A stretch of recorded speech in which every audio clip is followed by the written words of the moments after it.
97.9 The Box is the Madd Hatta Morning Show. So look, they got my whole crew divided. J Mac and Jazz over there, Jimbo all the way in the back. They just moved the white guy all the way to the back. Said he can't participate. And then, hey Jim, can you hear us? Hear us? What up, Snoop? Hey. And then, Zacarias, you want to introduce your whole crew that you got here for the play? I want to do it like that if you don't mind. Absolutely. Well, right here to my left is the one and only Snoop D-O-double-G. Snoop Dogg. Hey, Sam, what it do? Wake your monkey ass up. And further to my left, you got the fantastic, fabulous Miss Tamar Braxton. Looking extraordinary this morning. If y'all could just see through this radio, Lord have mercy. Jesus. Butterscotch. He said butterscotch. I told her, you like it with the haircut, bro? I love that. That is so African Nubian queen. I mean, she's so strong looking and oh my goodness, I cannot believe it. Wakanda forever. Glory that I got all over me. That's what that Now, is. Zacarias, how were you able to put all these incredible people together? How did you convince Snoop to even do a play, first of all? And then I need to know, and I can ask Snoop this, is the play roughly based on his life? Yeah, Well, let's start with you first. But let me start with you first. So Snoop and I met at Set It Off. Yes, sir. Yeah, they set it off in L.A., and he was front and center, having a blast. And I came backstage. We got a chance to rap, and then I went to his compound the next day. Well, he threw a party. Like, this is when I knew his work ethic was ridiculous because we went to the play. He threw an after party. The damn party never ended. It just I just went in. He has this room with all of these like massage chairs and all. I just remember waking up. I don't remember falling asleep. I just remember waking up.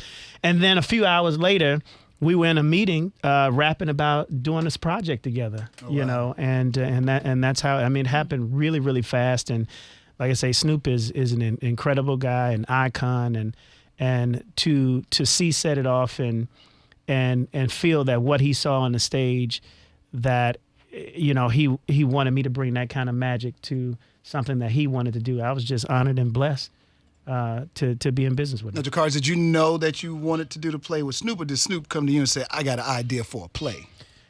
Well, I think Snoop had an idea. Mm-hmm. So I think what I am is kind of a vessel to help him realize, an idea that he had.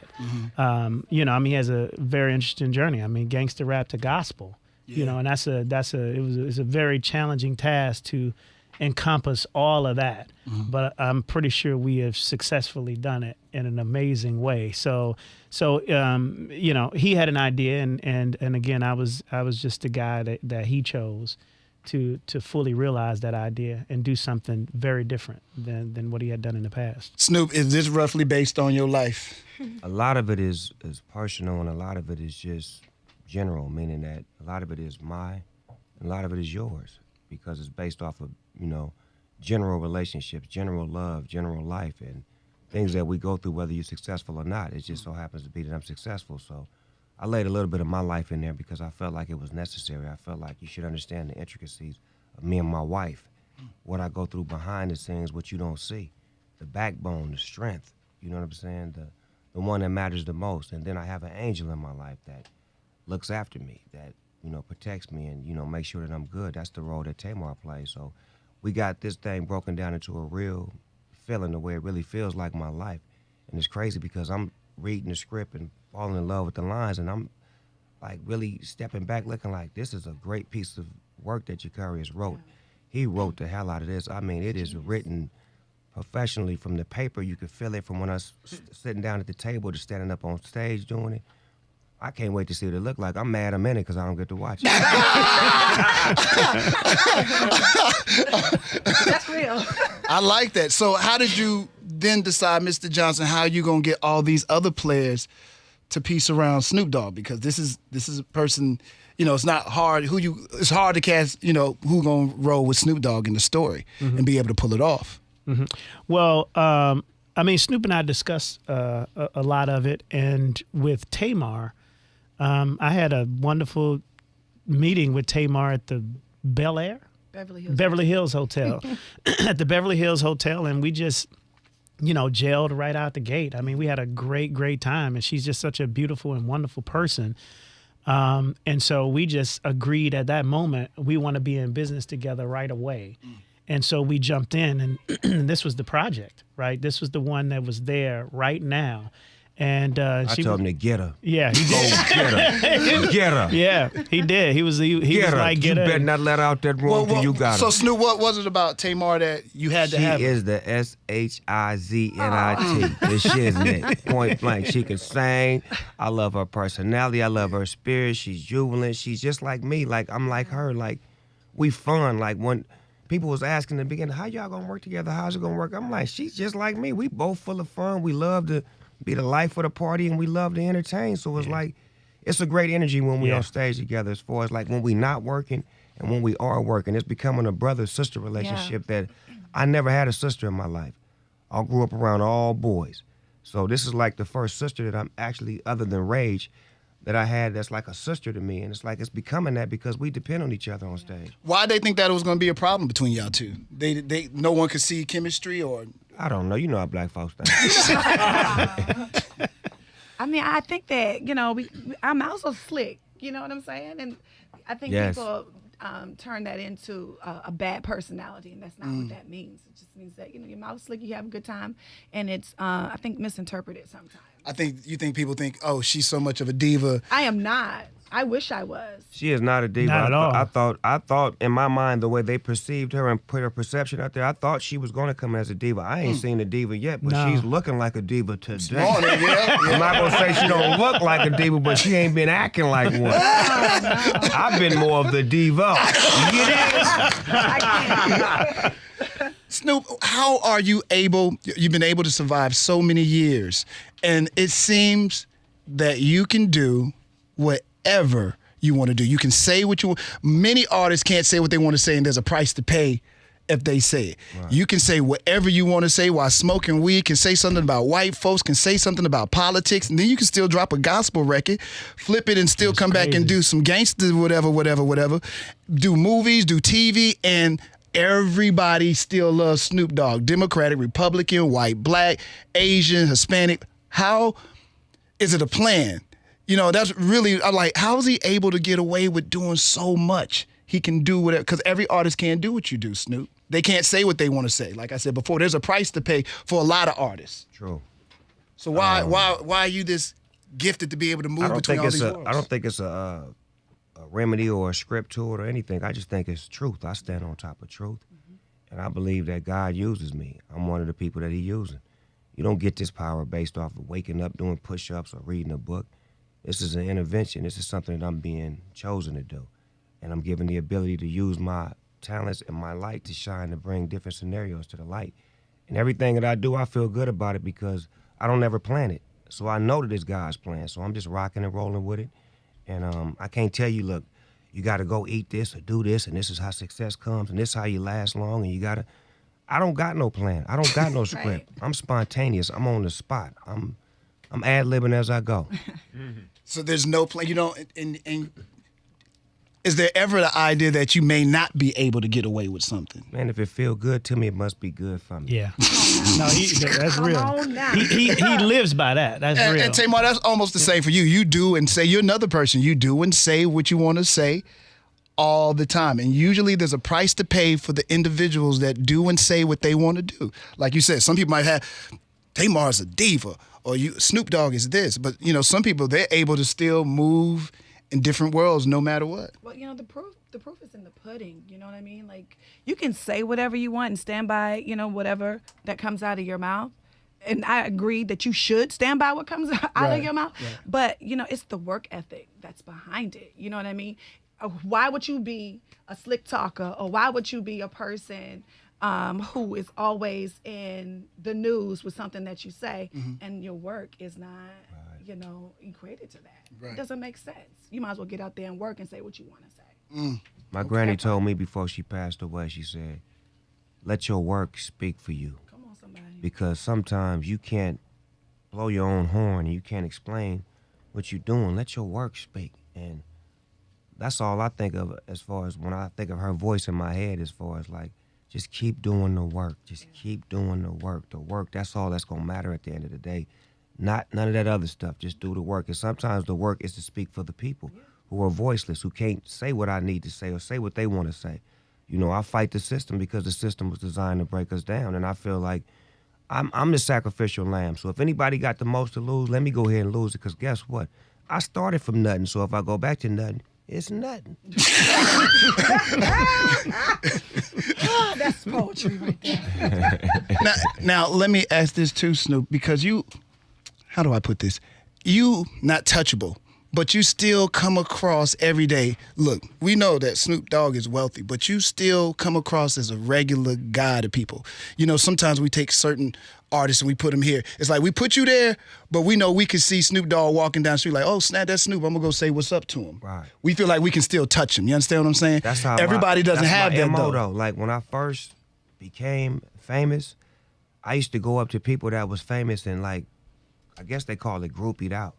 But I would go up to, if it was the OJs, if it was Curtis Mayfield, if it was whoever it was that I loved, I would run up to him. I remember when I met B.B. King for the first time. I was like, man, B.B. King, man, I love you. I can't believe I met you.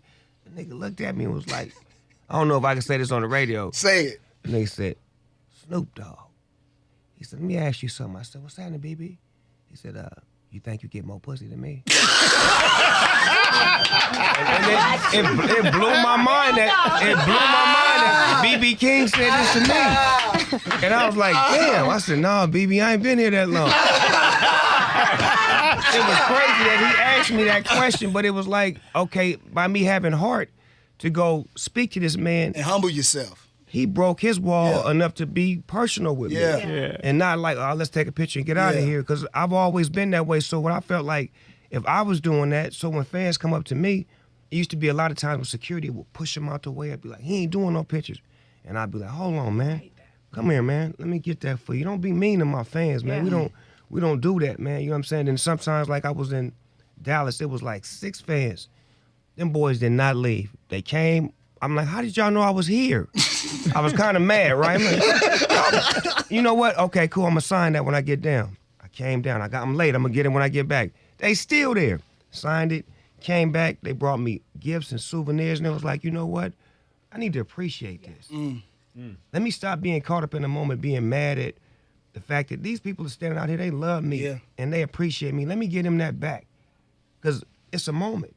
Snoop Dogg has always been touchable. He's never been untouchable, so I can't be that way now. I got to stay who I am. Is that crazy to you, though? Is it ever crazy to you? It's crazy that the fans be knowing where I'm at. That's like my security don't be knowing we stand at. We be riding in the car. Where the hotel at? I don't know. It's about 15 minutes, and we get there. 7 fans out there. Like, how did y'all know? You know what? I'm gonna hire y'all. You work for me. You work for me. You work for me. Are you ever surprised that you still can do what you want to do, still do what you love to do? After all this time, because now you know you've turned into the OG that all the young cats come to for advice. That's crazy that I'm Uncle Snoop now. A lot of I'm on Lil Wayne's album. I'm on Young Thug's album. Oh, I love that track with the Wayne. Oh my God, that was sweet. They all nice. be calling me on the last second, like, Unc, I got an album coming out in 4 days. Can you get in the studio? Like, huh? I need some. I'm like, all right, nephew. Whoa, whoa, whoa. I jotted it down real fast. Send it back. You cool with it? Oh, thanks, Unc. It's this. Whoa, whoa. Then it comes out and everybody be like, man, this is a bomb-ass song. I'm like, do you realize how much pressure I was under to make this record? And I'm trying to still stay fly because this is a young man's game. Right. I'm 46 years old rapping with 21, 22-year-old rappers. I'm like, I don't want to be grandpa, but I still got to remain fly at the same time because some artists can grow gracefully. And that's what I want to do. I want to grow gracefully to where, like Charlie Wilson, when I look at Charlie, I'm like, he sound good, he look good, he feel good, and he got a great spirit. That's what I want to emulate. That's what you're doing. Yeah, you got the brought number one song. Yeah. Is there a retirement age? Oh my God, how about that? Is that cool or what? First you got a comedian on it, and then you got this legend on the track. That's incredible too. Comedian song. Yeah. He sent it to me. He was like, Unc, I want you to get on the song. I said, nigga, this is a hit. He said, it's a hit. I said, it's a hit, cuz even before I get on it, it's a hit. But I said, when I get on it, it's really a hit.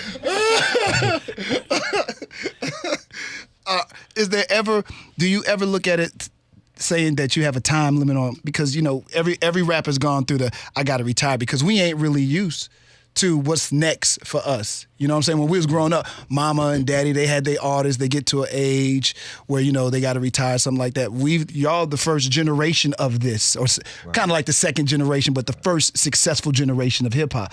And everybody tries to usually retire other artists. I never really ever hear your name mentioned, Snoop. I like to use for an example like Will Smith, Yeah. Ice Cube. These guys was rappers first. Yes, sir. But you forgot that because they put their other business on top of that.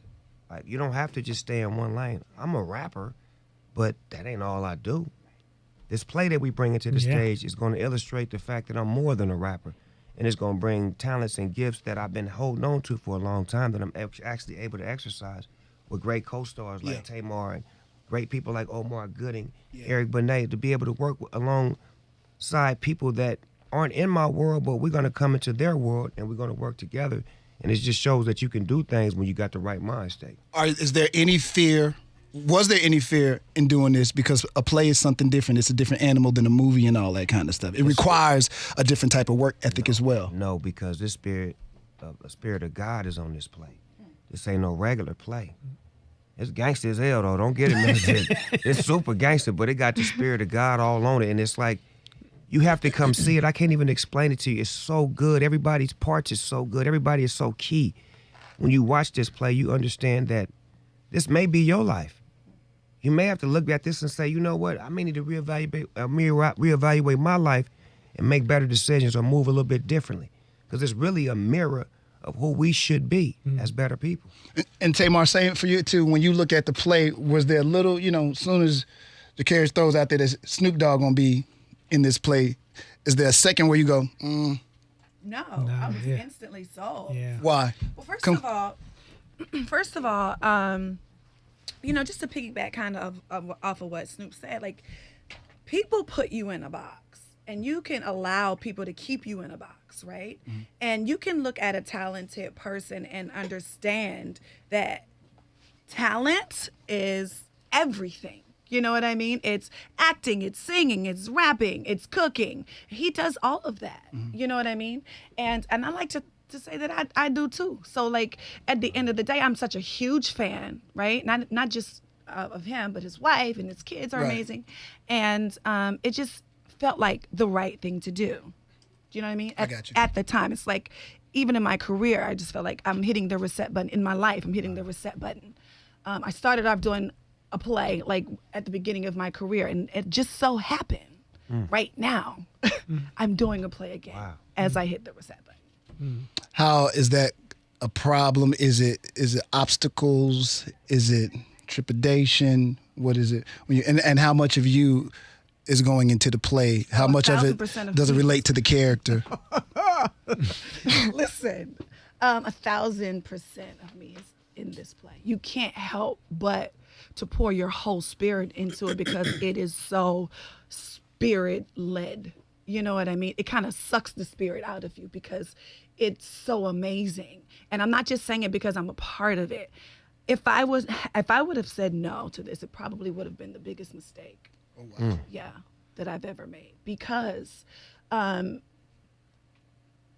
the search of who I really am as an individual has been tough for me because I've always been associated as someone else's other or plus one. I'm Tony's little sister. I'm Vincent Herbert's wife. And now it's like I've come out of the box of being Tony's sister because I've worked so hard. So now I'm Tamar. Yeah. And so now that I'm going through a divorce, now I'm not Vincent Herbert's wife. So now I'm just Tamar. And so this play allows me to reconnect with my spirit and and be comfortable with who I am because I've been on the search for that. So here it is. Mr. John, how hard was it to get all them on the set to get on one accord to start acting out these different roles that you wrote for these folks? Man, you know, it wasn't hard at all. I mean, everybody came ready to work. They're incredible people. We're all family at this point, and they're just amazing, dude. And like I said, this play is transforming our own lives, so we know what it's going to do to the people who see it and the way in which we're gonna touch you. I've done a lot of plays. You have. And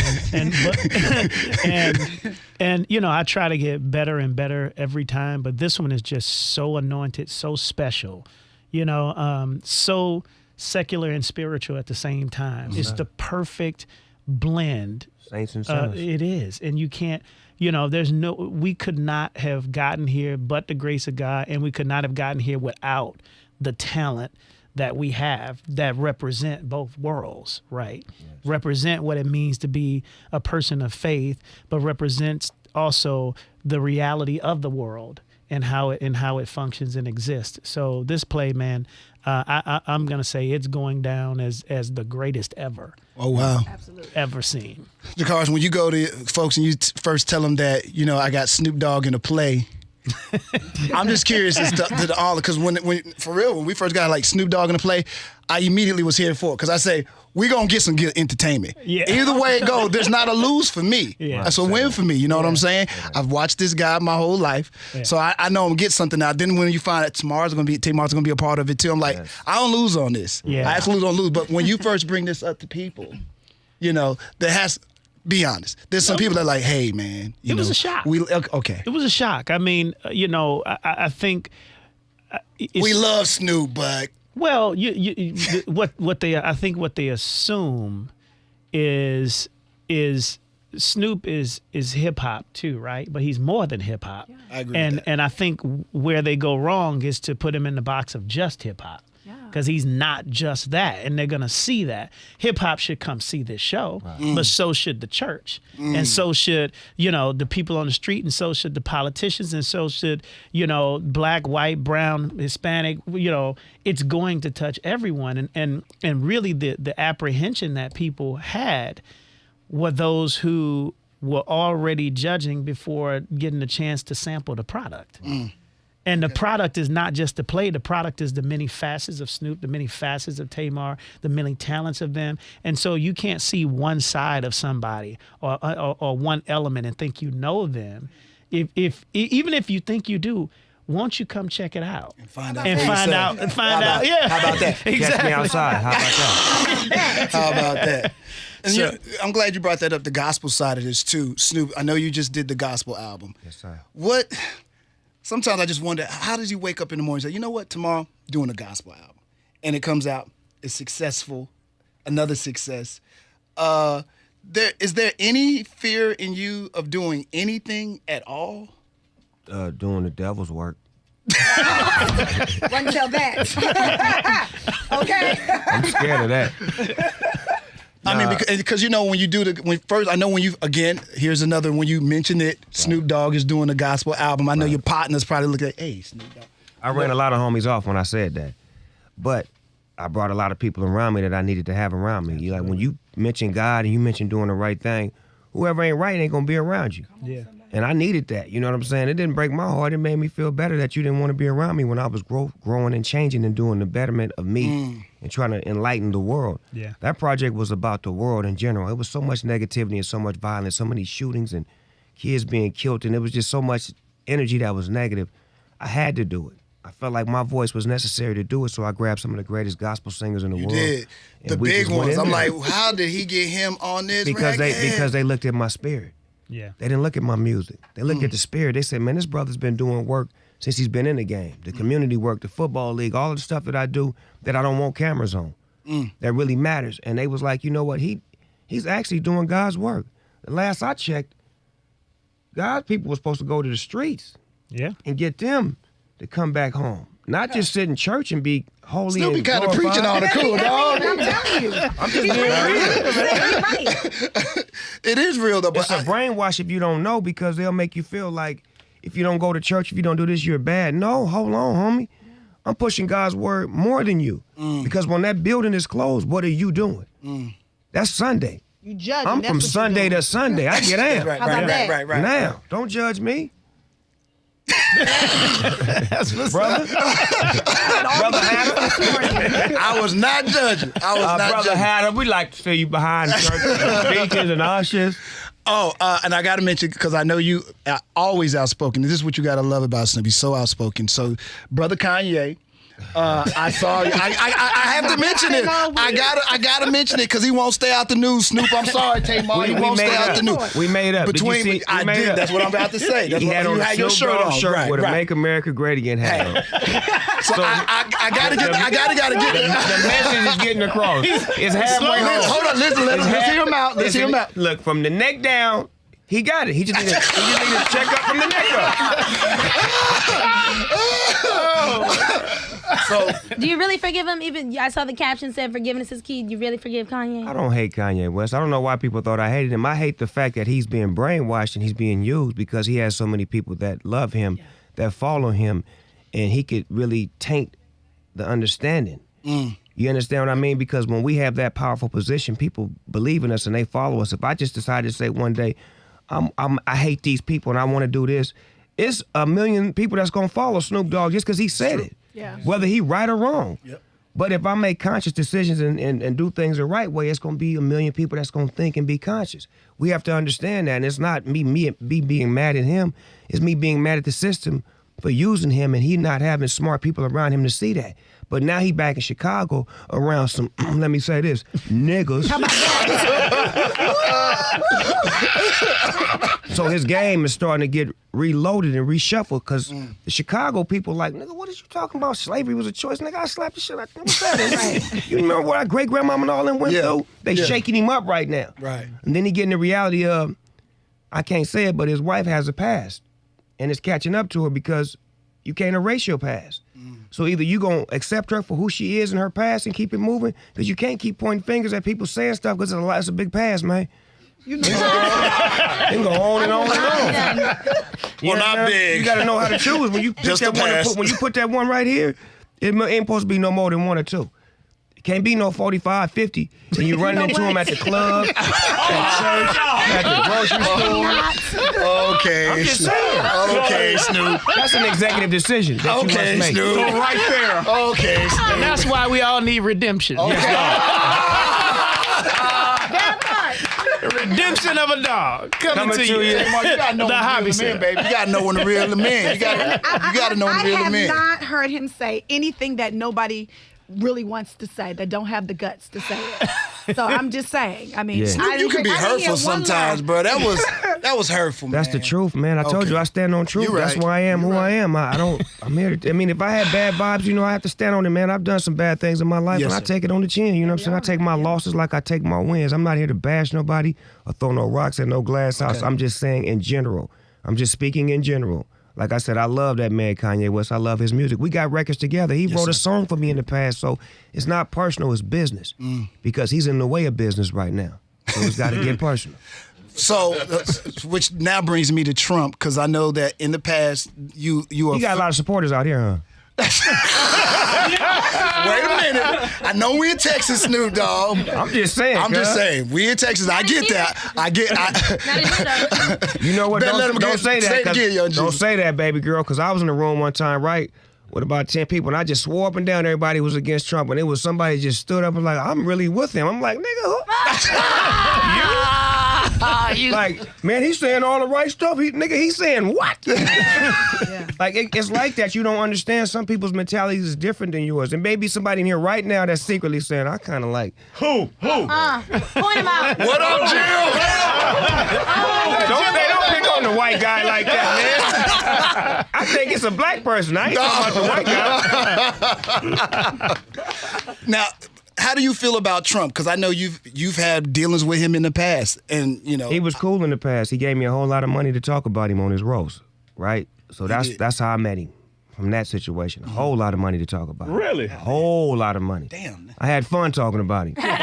But then, when he got elected, I started to see him sway and change and become, you know, anti-this and anti-that. And a lot of the people that he hated was my friends and my family. Is it game? Is he doing it just to get people to talk? Do you think these are really his beliefs? You are who you are. Okay. You know what I'm saying? Like, that is who that man is. There ain't no in-betweens. I mean, who wakes up at 4 a.m. to tweet LeBron James, Snoop Dogg, this person?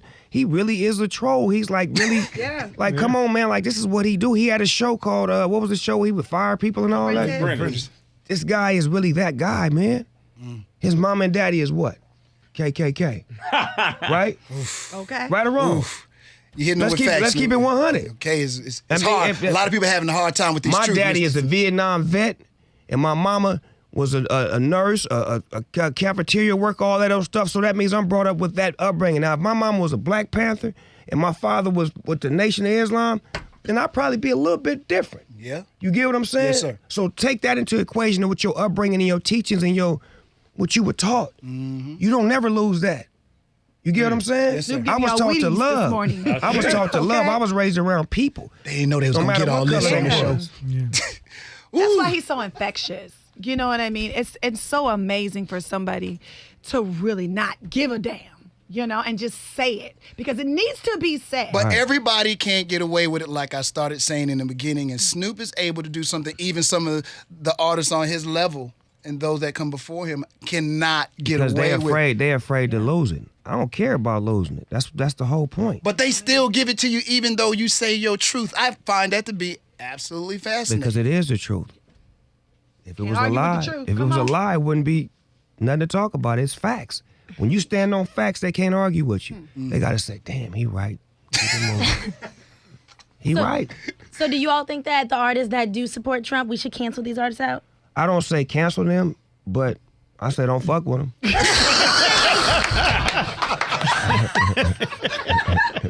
Who are they? Have they talked about it though? I mean, we already canceled Kanye. I'm gonna be honest. I've canceled him. Snoop thinks Kanye coming back he was home. one of my favorite artists. He is in He the gonna Sunken come Place. back. No, He said he's surrounded by a new crew of people, Jazz. He'll be back. he just was talking about the There's an album to promote abolishing the right 13th now. Amendment Okay. yesterday. I'm sorry. Okay. He's still lost, baby girl. You understand? He is. He needs some real medication, and he needs some real intervention with some people that really love him, that don't love his money and love his fame, that really love him. I got people in my life that really love me. My wife, my kids, my mama. His mother passed away too, so I take a lot of that into the equation that, when you have a mother and you and your mother are so close and your mother gone, man, that's a blank spot. So he's searching for that right now, and I don't believe that where he is the comfort that his mother was giving him. And it allows him to do different things, to test this and test that, and then you end taking all that. Like he said, he was on opioids and all that. I don't even know what that is, but for somebody to allow you to keep taking all that, look at Prince and Michael Jackson. There ain't no accident that when you get to this certain part of success, they start offering you drugs that you just can't find everywhere. Like, that ain't no regular drug right there. Like, I can't just go down the street and say, cuz, give me an opioid. But when you successful like that, they getting dropped off. He go, a bottle for you, homie. Then he like, man, I take opioids. Like, what? For what? What is that? We don't understand that in the hood. We don't know what an opioid is. I don't even know how to say it. But when you become so successful, that's that they offer to you. Why hasn't it caught up with Snoop Dogg though? Like we never seen you go on a crazy rant. You ain't ran out in the middle of I no smoke street. weed, cuz. I smoke weed. I don't drink alcohol. If I drink a nip or two for a special occasion. I don't do no accessory drugs. No. I ain't gonna say what it is, but y'all know what it is. All the stuff that y'all do, I don't do all that. I'm trying to maintain. I'm trying to look good and feel good. And I understand when you do those drugs like that, they take you away. I look at some of the homies that is younger than me, and they look older than me because they doing stuff that's deteriorating their interior. Yes, sir. The inside, not the outside. That's right. I care about the inside, so I'm gonna eat better, do better, and I'm gonna put in what I want out. You are what you smoke. That's why I'm dope. Working out. I seen you working out. Oh, you want to take my shirt off? Oh. Yeah, baby, I'm gonna show you later. I'm gonna take you to the back. Let you lift up one of these sleeves. I'm gonna let you take off one of my sleeves, Jazz. Let you take off one of my sleeves. Special for I'm you gonna get a later. half sleeve, Jazz. You get a half sleeve. So what made you start working out? Seeing Wiz grandson. Khalifa? Wiz Khalifa was one, but then my grandson was two. I was playing with my grandson, and the little nigga wouldn't stop running. He just, come on, Grandpa. Come on, Grandpa. I'm like, cuz, I'm tired, cuz. I sat down, he picked me up, and I'm like, you know what? This is not fair to my grandson. Yeah. That I'm not in shape, that I can't play with him. I need to be out doing him. So I said, let me start working out. So I started working out, and it became a habit. It became fun. It became addictive, and I started to do better and feel better. Then when I played with my grandson again, he quit. And I was like, all right, this is working. So, I want that. I treasure that, man. Yeah. To have a grandson and for him to depend on me to play with him and do stuff with him. I don't want to tell him no because I'm tired or I can't do it or you too heavy or this. I want to be that grandfather that's man, my grandpa is cool, man. He put me on his shoulders. He took me here. He did this. I want to be that grandfather, if that makes sense. I'm glad you said that because a lot of people, when they think they're getting older, they think that they're just supposed to die, get older and die. They ain't supposed to eat right and exercise and do all the right things. Thank you. What does wine do, Tamar? It ages. And what happened? Thank you. Say that. Say that. That part. Yeah. Y'all making me want to be in this damn play. Yeah, it's really good. And it's We got a really roll fun. for you. We need somebody to get shot as soon as it comes out.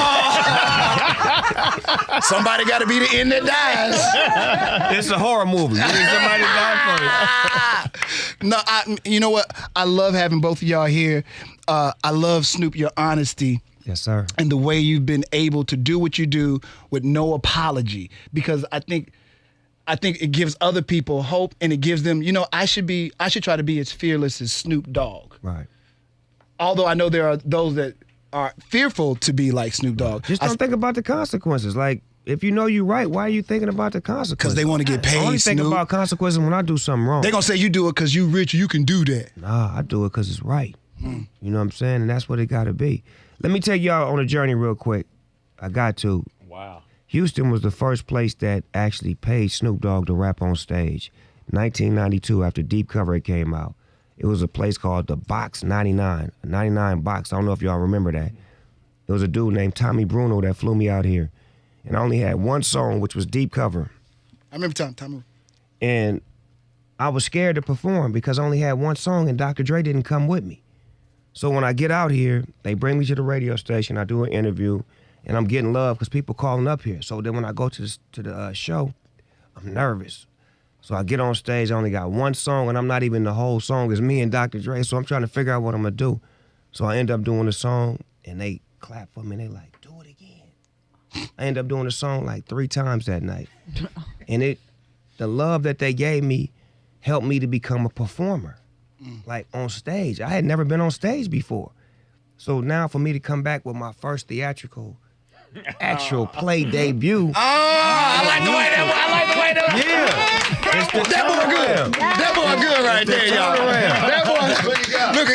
Look at God. Boy, you So see. if you was at that show, The full circle. you got to come to this show. And if you wasn't at that show, you still got to come to this show because it's that same spirit. It's the spirit of Houston showing me love, giving me a platform to be who I am. And I trust Houston. That's why we came here for the first date, because we feel like this was always genuine to me. And Houston, I love you, and I want to see y'all there. I don't think we should say anything else. I think that's the perfect, I think that's the perfect way to end this. I like the way your voice went in the daytime TV. We'll be back with more. Madd Hatta. No, really, Tamar, I want to get you back up here to host the show tomorrow. The whole Do that. show. For real. She need her own time. Or at least. Why you putting me in her time zone? What's wrong with you? Huh? She I'm told, acting like a Snoop, manager now. What the Snoop, hell she is told me going you on was with late. You tried it. I try her all the time. And what we never gonna do is go against each other. So don't even try to. I had to check. I had to check to make sure it was really fair. Oh, it's real. But you see what I did right now? You know how solid you really are. You should say, had a thank you. You know what I'm saying? Had a thank you. You see what I'm saying? Had a laid them out. He laid the cards out. I make sure that the family is Had really a laid family. cards on the He table. ain't You gonna see never what I'm talk about him behind his